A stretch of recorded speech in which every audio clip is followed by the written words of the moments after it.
Sun's going down, but you're clocking in. Here's some things that only Night Shift will understand. There are things that go bump in the night, and we are the people that go bump back. These are your fan-submitted ghost stories told here. Let's get right to it. Kyle writes in, I'm a security guard at a local medical college. It's always been kind of busy at night, but when the pandemic hit, a lot of that changed. Staff and students both were doing virtual learning and teaching, so on the night shift, I was just left with me and my partner. Calvin was an older guy. He had been doing the job forever, and he and I became really good friends. We'd sit in the guard tower together and just talk. Now it's a medical college, so there were cadavers upstairs, and Calvin knew I didn't like them. But he had been doing this job so long, I guess he had kind of grown accustomed to it. He'd go do the rounds upstairs, and I'd sweep the parking lot and the downstairs, and there was never really any issues. Well, like I said, this all happened during COVID. Calvin was an older gentleman, and Calvin got sick, which left me doing the job by myself for a while. I hated going up there. I'd run through it as quick as I could, and I know I probably wasn't keeping anything locked or safe like I should be, but I still had to do it.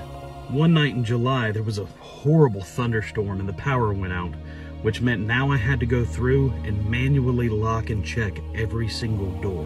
Going up on that top floor with a little bit of light is scary enough, but now it's pitch black.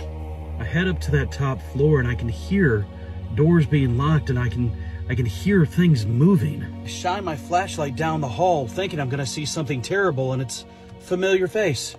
Hey buddy, just thought I'd come help you out tonight. What are you doing here, Calvin? You're supposed to be at home. Well, I knew it was gonna be rough tonight, and I just wanted to help you out. I was definitely thrown off, but I hadn't worked with anybody in 3 weeks. He had been at home, so it was kind of nice to see a familiar face. We sat and talked for about an hour, and then I must have fallen asleep because I remember waking up to the phone ringing. It was about 7 o'clock in the morning. My shift was over. I gathered my stuff and answered the phone, and it was Calvin's wife. She had called to tell me that Calvin had passed away last night. She knew that we were close and just thought I should know. Immediately started freaking out and checking the security tapes, and sure enough, he wasn't there. But all the doors on that top floor were secure and locked. A good story. I love that story because you hear a lot of them, of people's grandparents or parents coming to visit them right after they passed, kind of doing their final good deed before they pass on. If you have a paranormal story, please send it in right down here, and definitely check out all our Paranormal Night Shift stickers available in my link tree. Paranormal Night Shift stickers available in my link tree.